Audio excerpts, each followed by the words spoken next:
For 21 years, I never gave a thought to what we were taking from the earth or doing to the earth in the making of our products. And then in the summer of 1994, we began to hear questions from our customers we'd never heard before. What's your company doing for the environment? And we didn't have answers. The real answer was not very much. And it really disturbed many of our people, not me so much as them. And a group in our research department decided to convene a task force and bring people from our businesses around the world to come together to assess our company's worldwide environmental position, to begin to frame answers for those customers. They asked me if I would come and speak to that group and give them a kickoff speech to launch this new task force with an environmental vision. And I didn't have an environmental vision.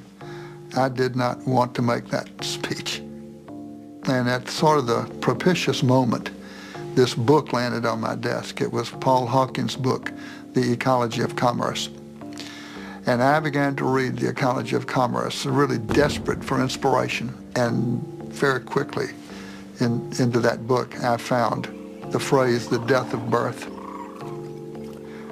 It was E.O. Wilson's expression for species extinction, the death of birth, and it was a point of a spear into my chest.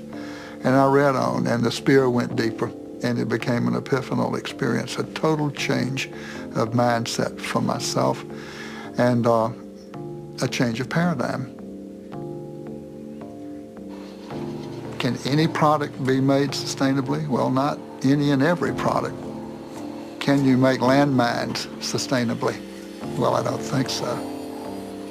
There's a more fundamental question than that about landmines.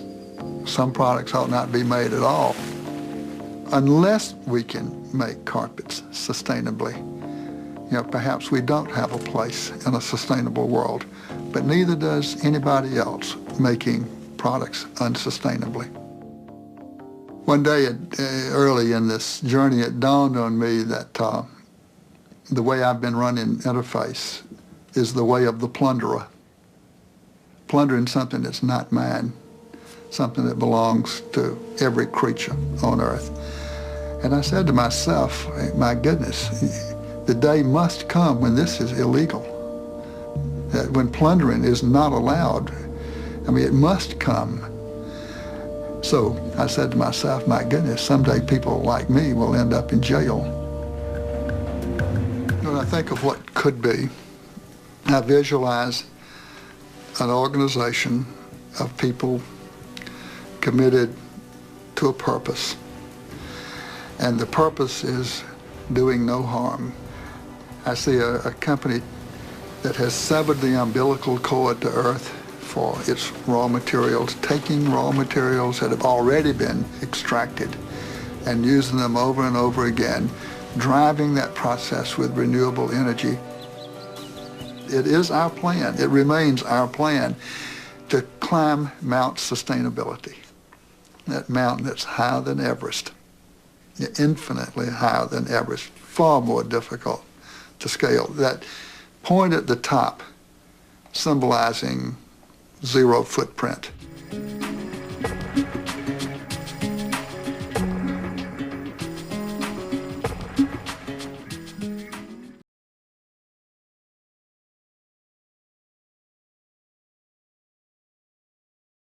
One of the things, the characteristics, I think if people, your customers, maybe people in this room, were to free associate adjectives that have to do with Patagonia, it would be authentic. Authenticity, if the company is you and at the top and everybody else, and the way you present what you do is authentic. I think that's a struggle for a lot of people in this room. What can you, the struggle is not to be authentic, but it's to be seen as authentic. What can you tell people in this room what you've learned? Some of the people who are having a hard time communicating and being seen that their company is authentically addressing and concerned about these things? I can't really answer that one. I think it may be that you're not authentic. What would be the sign? What would indicate that the Millennium it's a new millennium generation, these young kids, they see through all that bullshit. You can't fake it. And they're really different than you and I and the rest of us in this room here. And they're the new generation, and they've had enough education into what's going on with the planet, and by God, they want to do something about it. I was on a panel with a bunch of people from the surf industry, a bunch of CEOs from the largest companies in the surf industry, and we were describing what we do with our businesses and how we operate and stuff. And one of the CEOs said, "Oh yeah, well we tried to do organic cotton hats and T-shirts and stuff before the recession hit, but then the recession hit and we had to cut back." Well, that very same company right now has had to bring in a gunfighter to chop the heck out of the company because it's going to go belly up. Here's a guy in the surf business who didn't understand what his customer is. These new young people from 13 to 20 years old, they're really different. There's a case to be made that you are compared with another iconoclastic, design-oriented entrepreneur, Steve Jobs. He was visionary, very much controlled the company in terms of the product, maniacally controlled where it was sold, and you couldn't find Apple products in department stores, I don't think, at least for a long time, and similarly to you. Do you feel any connection and kinship between Patagonia and Apple? No, not at all. Like I was saying, there's no connection between you and... Try and open up an iPhone. Try and get it repaired. It's a disposable item. And in fact, there's a little company in San Luis Obispo called iFixit, who's figured out how to fix iPhones, and it's driving Apple crazy. Because they don't want you to fix that iPhone. They want you to buy a new one next year. I can't relate to a company like that. A bunch of millennials and Gen X's and others in this audience and in business and looking at sustainability and many more watching this online. Can you offer something hopeful?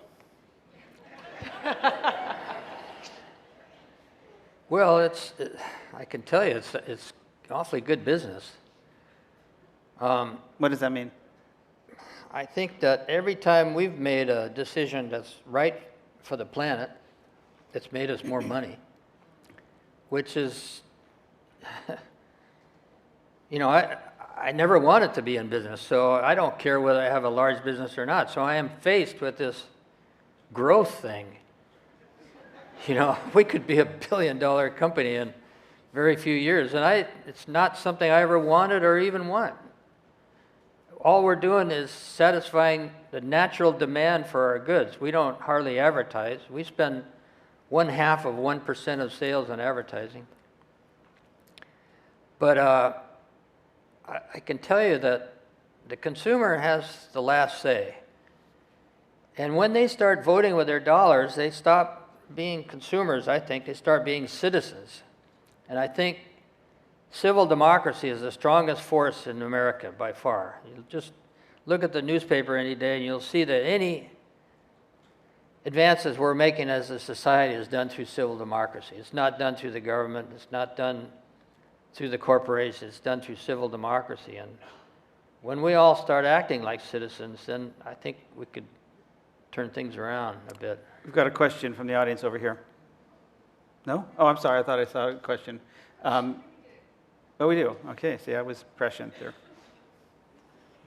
Hi, thanks. I have a question. You mentioned earlier the government and its ability to change things, and I'm wondering if you can comment on the nomination of Sally Jewell to the Department of the Interior, and if you think that she and she'll be kind of a conduit to make the outdoor industry a little more effective in lobbying. And just to context, the nominee for the new Secretary of the Interior was the CEO of REI. Well, I've only met her a couple times, so I can't speak for that. But, you know, we had a great person running NOAA, you know, the National Atmospheric and Oceans. The problem is these people go to work for the government and they're immediately told, don't do anything.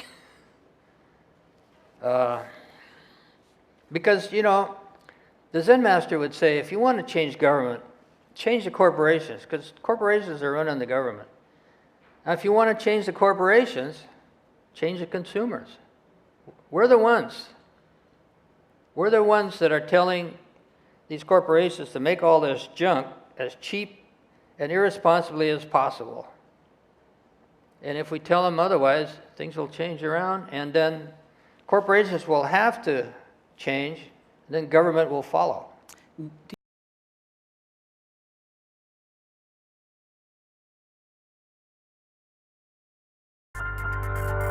You're a philosopher. You've been described as a Timothy Leary for the viral video age. What sorts of things are you waxing poetic about these days? Pretty much every time I stumble upon an idea that captures my imagination, you know, something articulated in a counterintuitive way, right? A different spin on technology, a different spin on the future of humanity. That kind of gets my motors like going really, really fast. Tell me about your process, your ritual, how you are able to come up with these stream of conscious riffs. I started getting into this idea of flow states because I read this article that talked about doing brain scans on freestyle rappers when they were improvising. And then they did brain scans on them when they were reciting memorized lyrics. And what the studies found, a part of the brain that is responsible for our self-editing, our sense of self-consciousness, that part goes dim during the freestyle. So essentially, you're getting out of your own way. It's like that line in Black Swan that says perfection is not just about control, it's also about letting go. So I can have all my notes and my thoughts and my ideas and this and that, but then I go for the walk. I go into the woods, I go to Sea Ranch, California, I go to Big Sur, I go to some park. And just the stroll and the disconnection from distraction gets your brain daydreaming. When you're in daydreaming mode, you start to do a little bit of the lateral thinking. So you start connecting this to that to this, and you start to go through the aha moments. And if you are lucky enough to have the camera around, you're capturing that real-time flow. It's creativity happening in real time. I mean, it literally feels like channeling. So for me, I figured out how to create my flow state. And the results tend to be these riffs that people really love, and they're like, what? There was no script? That was a completely extemporaneous stream of consciousness. I'm normally kind of an introvert and kind of shy in most social situations. But if the conditions are right, like a flame, it emerges. We never have a true, accurate rendition of reality because it's all about our perception, our projections, our longings. Our romantic partners are creations, and we are the creators. So you said if you can create that flow state, how do you create it? I have found that the best way is to take yourself out of context. So a new experience, a new space, and a new place, so that I transcend what Michael Pollan calls the been there's and done that's of the adult mind. And I can enter the consciousness of the child. I can be in wonderment. I can be curious about everything around me. So rest, relaxation, novel spaces, novel environments, disconnection from the everyday, disconnection from your daily responsibilities, disconnection from your trivialities. Just a daydream space, a space to dream, to fuse cognition and dream. Can you describe how it feels to be in that state? It feels like unbelievable lucidity, instant recall. You know, just this capacity to explain what you're feeling and what you're thinking effortlessly. Do we love harder? Do we squeeze tighter? You just feel your best and you perform your best. The minute you choose one thing, you've effectively said no to everything else. And there's a gnawing anxiety in realizing that you can't possibly have it all. I'm like a reality hacker. I'm like literally hacking my ontological reality. And I'm studying how to trigger certain moods and modalities. And I'm literally playing with my consciousness so that I can feel how I want to feel when I want to feel it as often as possible. How important is this ritual of achieving that flow state? Hugely important. You are building the foundations for something magical to happen. The ritual is as important as chopping the wood and making sure it's dry before you light the fire. It's providing the necessary ingredients for your cognitive salad. It's very, very, very, very important. Almost, I would say that it's everything.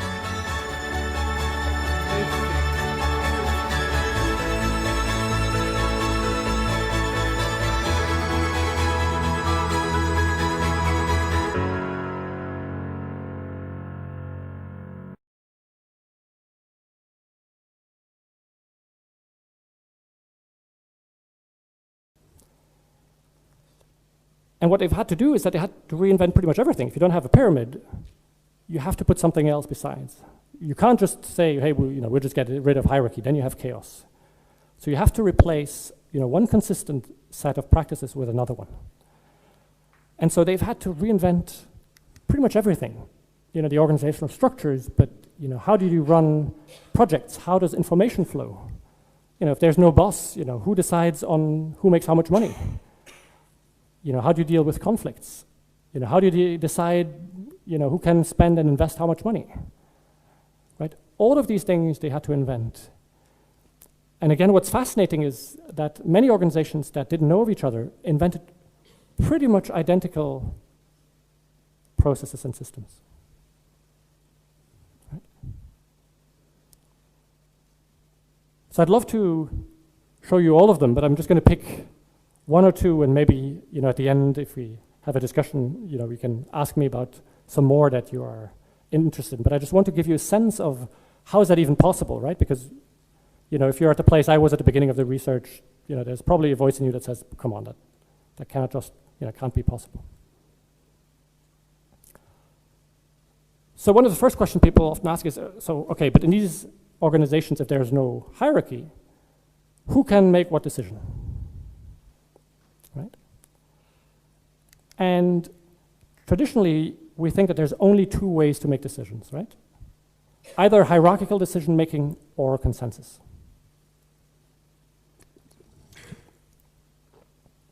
So top-down decision making, we might not like what the boss decides. The boss might make a stupid decision. It might trigger all sorts of politics to try to influence that person. But at least someone makes a decision, and we can move forward. Consensus sounds great in principle, but the problem with consensus, if you've tried it, is it's often very long and exhausting, and you don't get to a decision. And in the end, everybody is just frustrated, and somebody says, like, "Can someone please make a decision, whatever it is? I don't care, but at least we make a decision." And in many organizations, by the way, we're a bit in between, right? We're theoretically in the hierarchical decision making, but we somehow want people to feel included, so we do a bit of both. And running large organizations without hierarchy is only possible because these organizations have invented a third way to make decisions. One of these organizations, AES, 40,000 people, called it the advice process, and I think it's a good word for it.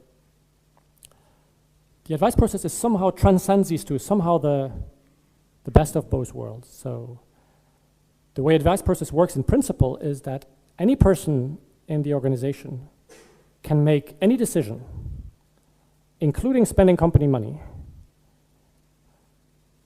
under two conditions. They must have sought advice from people who have expertise, and they must seek advice from people who will have to live with the decision, who will be impacted by the decision.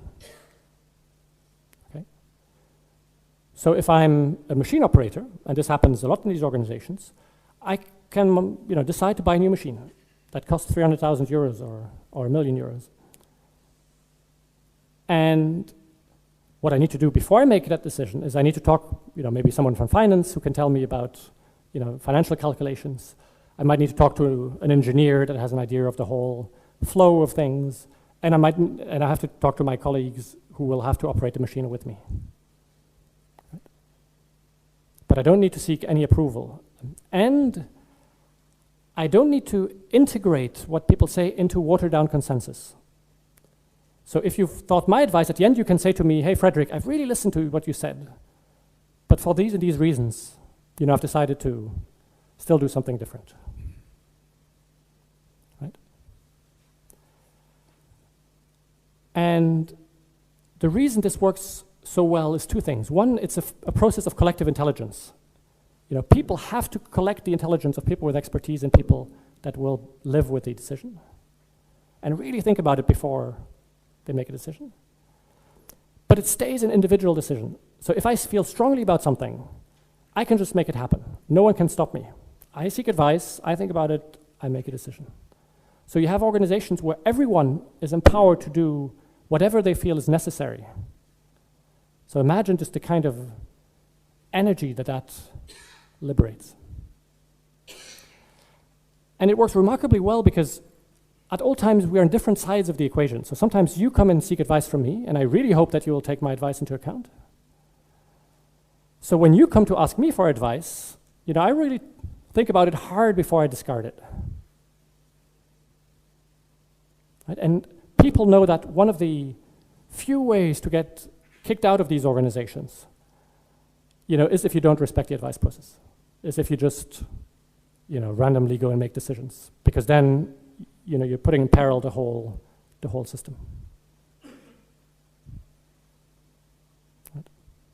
And we can talk later about how do you actually kick out people from organizations when there is no boss, right? That's a whole different question.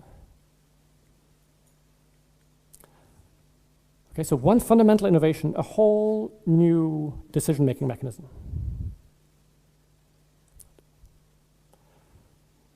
Let me give you, an illustration of that. These organizations, just like any organizations, face the question, who makes how much money? And we know what a charged question that can be. Right? So in today's organizations, it's a boss who tends to decide, if people get a raise, or how do you divide up, a pot of bonus, among the people that report to you. Now, in these organizations, there isn't anyone who is the boss, so how do they go about it? The most beautiful process I found is from an organization called Morningstar. And Morningstar is a company that was started in the 1970s by a guy called Chris Rufer. And he just bought himself a truck to haul tomatoes across the US. Right? And today he has a small empire. He has he transports 70% of all tomatoes in the US, and he has 4 huge factories that process tomatoes. So you imagine big chemical factories with trucks dumping tomatoes in on one side. Every minute a new truck comes by, and there's tomato paste, ketchup coming out of the other side. And he produces 50% of all tomato paste in the US. So if you've ever had ketchup or pasta or pizza in the US, you've certainly had his products. And everyone who works in these factories works entirely without a boss. And so here's how they go about, salaries. Once a year, if you work there, you write a letter in which you state, I grant myself a raise of X percent, 2%. And then you state all the reasons why you think that is justified. Okay, and you put in behind that the sort of 360-degree feedback. They have a beautiful system for that. And then every plant elects a committee that puts all these letters side by side, right? And the only thing that this committee does is give advice. This is the advice process. So they might say to you, hey, you haven't given yourself a raise. You've just given yourself, inflation adjustment. You've actually taken on responsibility. I think you should raise your salary by 2%. And to me, they might say, hey, Frederick, your 7% raise, sounds a bit generous. When we compare that to your colleagues, 3 or 4% might be more in order. And then you and I are free to do whatever we want. You can raise yours, I can lower mine, but we don't have to, it's just advice. But what happens in these organizations is that all information is public. So if I decide to keep my 7% raise, even though a bunch of colleagues advised against it, I have better proof next year that I'm really worth it. Right? And what Morningstar shows is that people are incredibly good estimators of the salary. So there's roughly 1% of people where the committee says, hey, I think you've been too generous. Most people know, And what is extraordinary about the system is that it forces everyone to grow up. Salary isn't a topic there. People don't talk about it. People don't waste any time. If you don't like it, raise it and see what happens. Right? So all of the strategizing and haggling and complaining kind of falls away. Everybody is just an adult, There's something about our hierarchical relationships where we behave a bit like children that just nag their parents for, more candy. Right? And all of that falls away. People just have to grow up. Right?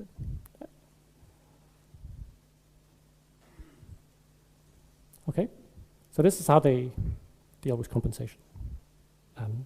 And they have this, this process in meetings, very, very simple process.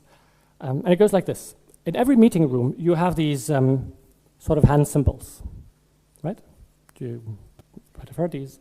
And at the beginning, there's a ritual question. Who will take these, right? And so one person will just be volunteer, he participates in a meeting. And that person has just one additional role next to participating in a meeting is whenever he or she feels that someone is speaking from their ego, somebody is trying to win an argument just for the sake of winning an argument, or is fighting for his own career, or is fighting for his own group, that person then has a very simple task and is to do this, right? And they really do it. And you notice how long it takes for this to decrease. And the rules of the game is, while that lasts, hey, it rings in the back. While that lasts, everybody is just supposed to be silent for a minute and just ask themselves, who am I trying to serve? Am I trying to serve me, myself, my career, my team, or am I here in service of something greater? I love this practice. It's just one of great many practices, but what you find is all of these organizations have a meeting practice because meetings tend to be these moments where we're in public and where egos tend to come out, right? We don't want to look stupid in front of colleagues. We don't want to say something and then be contradicted. And what you have at Heiligenfeld is that people rarely have to use them anymore because people are so used to that. What I've seen there is that when people only go to grab them, somebody will say, "Oh yeah, come on, okay, you're right. I'm sorry." And so you have meetings without ego. I mean, how cool is that?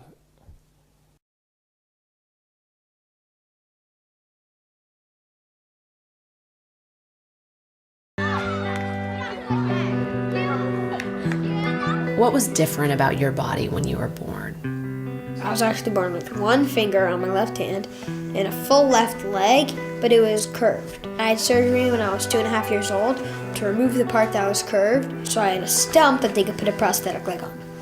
And then they took the big toe from that and they put it on my left hand, so I have 2 fingers. I did tons of physical therapy to try to get my new finger to work like a real finger and not like a toe. I was always trying to figure out how to bring them together and how to get them to come together and touch. And I was sitting in the shower and it touched. And it was amazing. I was running around the house screaming, "Yay, I did it!" Because that was like the first milestone. Do you feel different than other kids? Sometimes I do. People do stare and whisper. I'll be thinking like, there's tons of kids in this world. How did he happen to choose me to be one of the kids that had to get their leg taken away? And I asked God, like, can you please give me a leg? Somehow, some way. But then I have to think, I was born like this. I can't change it. And when I play sports, I don't feel different. I don't think about anything else. I just think about what's happening in the game. Would you say sports have become a ritual for you? Yes, because I feel like if I don't play sports every day, I feel weird. I've always felt like sports is where I can go when I'm sad or lonely or anything. I love competition. I love the feeling. I love being under pressure and everything. When I'm playing sports, I go from thinking about all the other things to game mode. When I'm in the zone, I feel like I have this like fire around me. And then the flames pop up and have this circle around it. So any thoughts that try to come in and they get burned by the fire and they don't let in.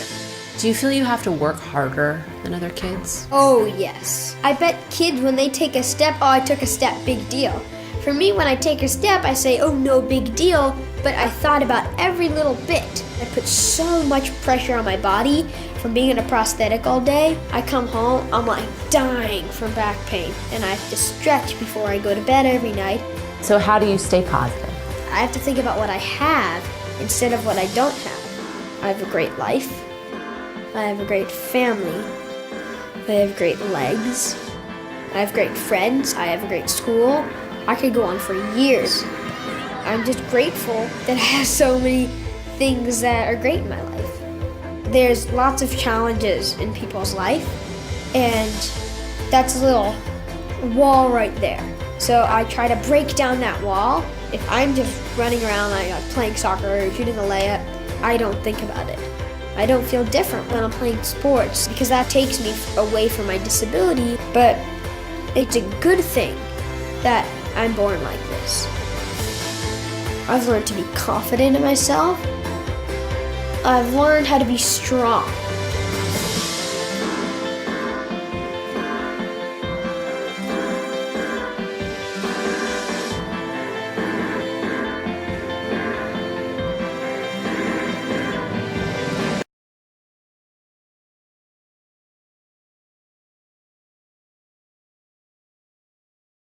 In the 19th in Holland, healthcare and especially community-based care was defined as production. And we developed 10 different products, which was called personal care extra, personal care special.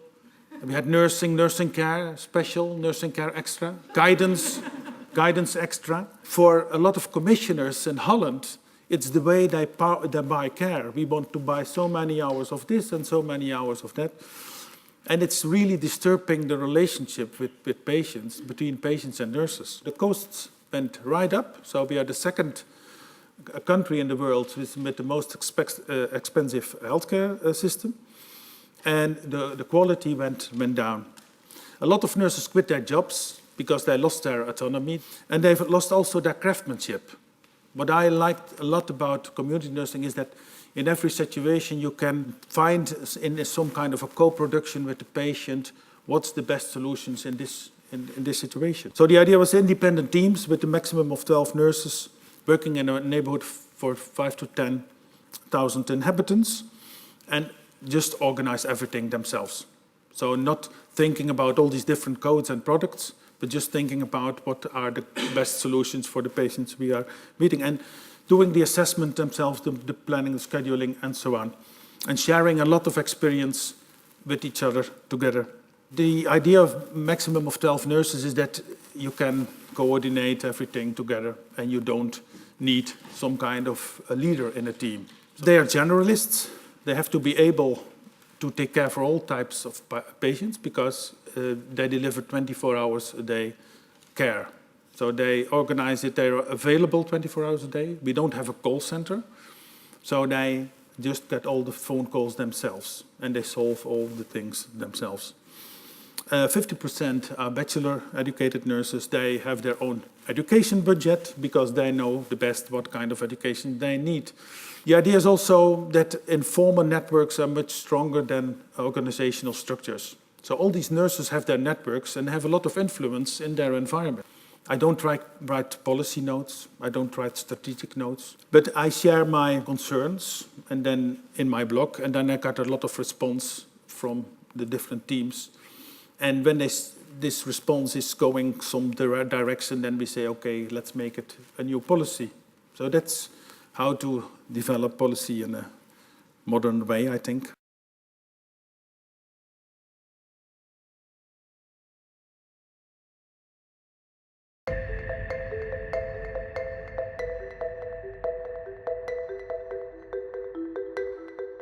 The issues that we face of poverty, of climate change, of leaving too many people behind in the different stages of the development goals are issues obviously of enormous proportions that cannot be solved overnight and are not that simple, otherwise someone would have done it.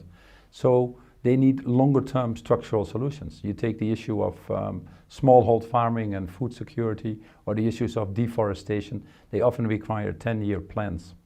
Now, if you're in a business like ours, let's say the food industry, and you don't tackle these issues, then many people would say at the end of the day you end up not being in business in the first place. We made it very clear that we needed to think differently about the use of resources. We needed to think differently about a more inclusive model of growth, and we created a Unilever Sustainable Living Plan, which basically says double our turnover, reduce in absolute the environmental impact, and increase the social impact. Take agriculture. We made a clear target that we want to be 100% sustainably sourced on our agricultural products.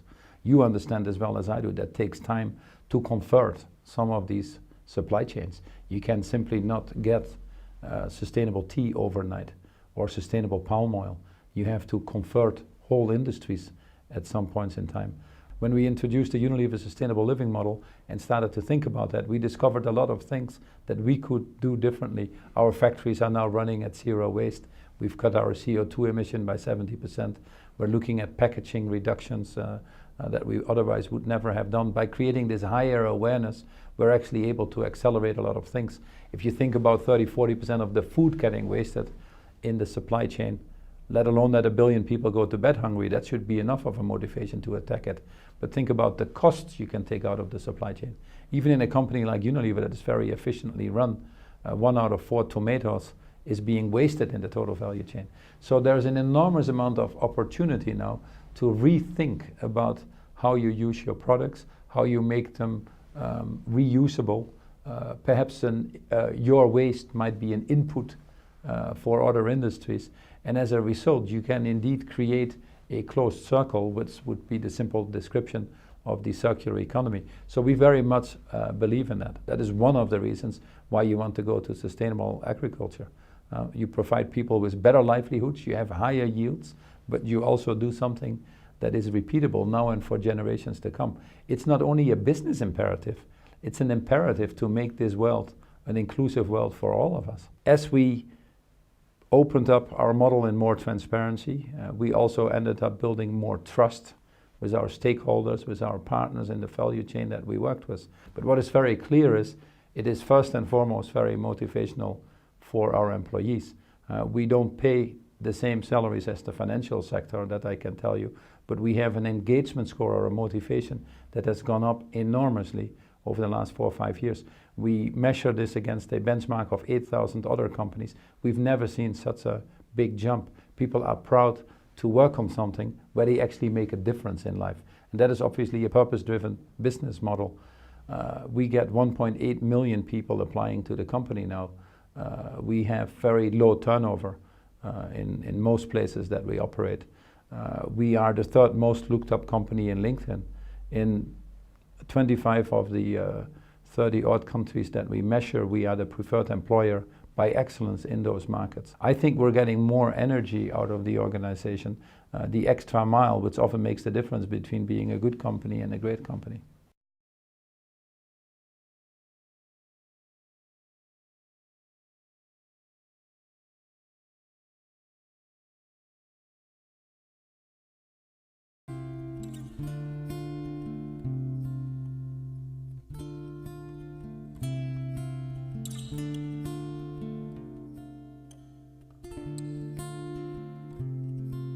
We probably have 20 different countries represented.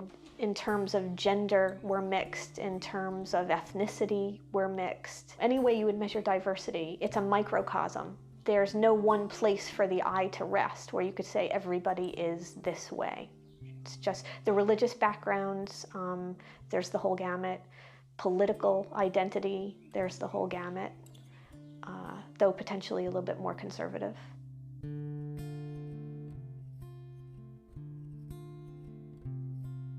When I came in, it was an organization that had been successful for decades. There was no agenda to come in and fire everybody and start fresh.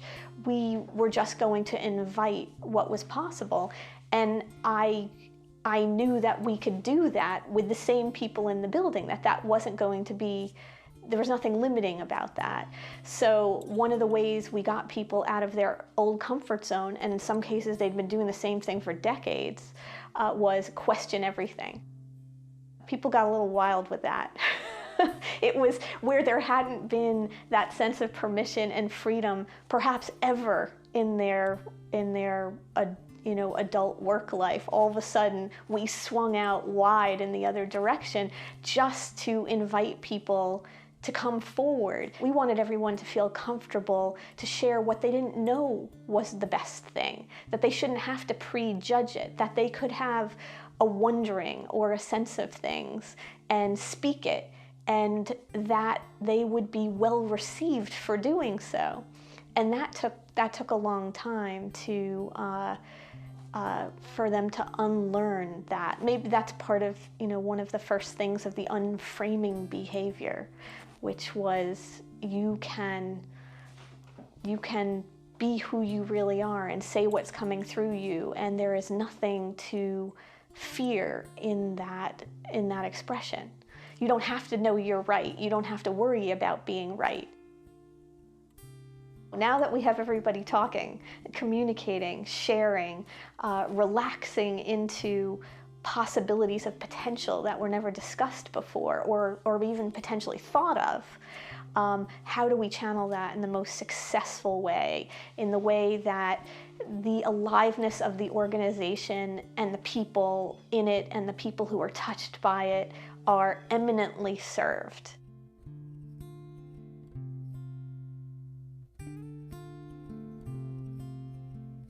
The engine for the organization and for our choices has really been that C4 energy, which is creativity, consciousness, community, and collaboration.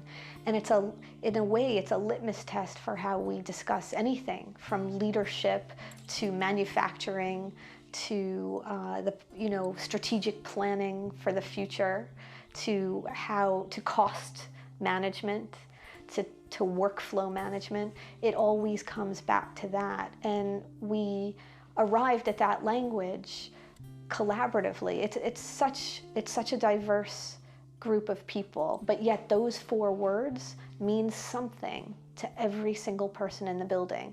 And every one of them has been invited to embody what is most meaningful to them in that landscape. We're inviting the uncensored and unfettered what really is coming through someone. And the more we can connect at that place, that is just magical. We actually see people into their potential all the time. We see it beyond how they have perhaps seen themselves. There are people who've had 3 titles in the past gaggle of years as they're discovering who they are and who they could be to the system. And sometimes it's radically unexpected. That's all the invitation has been, to be whatever's true for you. We're in this space between what we have been and what we're becoming. And everything about what we're becoming is already here. And we're finding our way to being in conscious relationship to that. So maybe we're finding our way to relaxing into our knowing. And what happens as that occurs is that our choices change dramatically. How we communicate with one another changes dramatically. the essence of how we see ourselves and one another changes dramatically. And so, of course, the nature of business changes dramatically.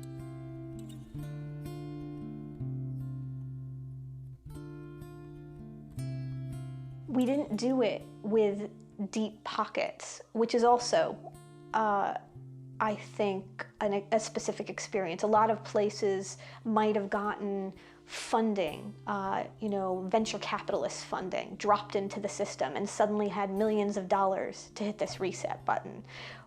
I didn't do that. We didn't do that. I couldn't find a resonant source of funding.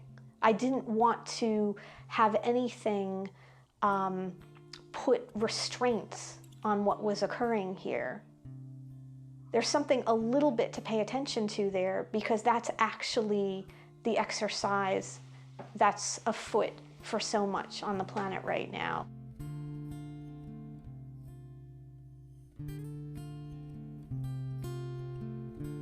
Once we are free from the stories of the past, the history, we get to hold it in our awareness, but we don't have to be defined by it.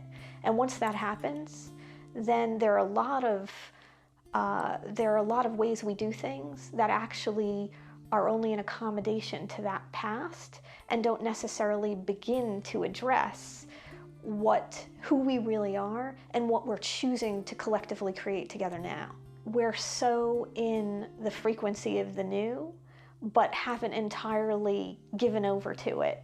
So these structures have some use still, but I don't have any sense of things having to look anything like it does today. I mean, 5 years from now, the organization could look completely different. But I'm open to something far more radical because the beingness demands it.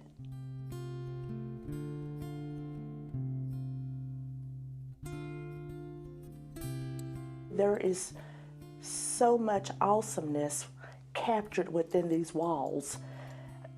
I can't really even begin to express it all. It's about people's lives, and it's about what's important to people. I think if you're not an honest, upfront, caring individual, you wouldn't survive here. Love, care, authenticity, fun, kindness, all those things are true and real here. There's a sense of unconditional. There's no judgment passed in the building, right? There's no sort of preconceived notions or stereotypes of how one should be. Everybody's treated as an equal here. Whether you work in the warehouse, on the shipping dock, in the office, if you're in customer care, or if you're in the IT department, they treat everybody the same. Like I was before, very quiet, and people around bring you out of the box. If people met us, they would know that we are who we say we are. The whole is more than the sum of its parts. It's inspirational, I guess, to walk through the doors and feel the love that you feel from the people around you. That's our community. Pretty cool. That's good stuff.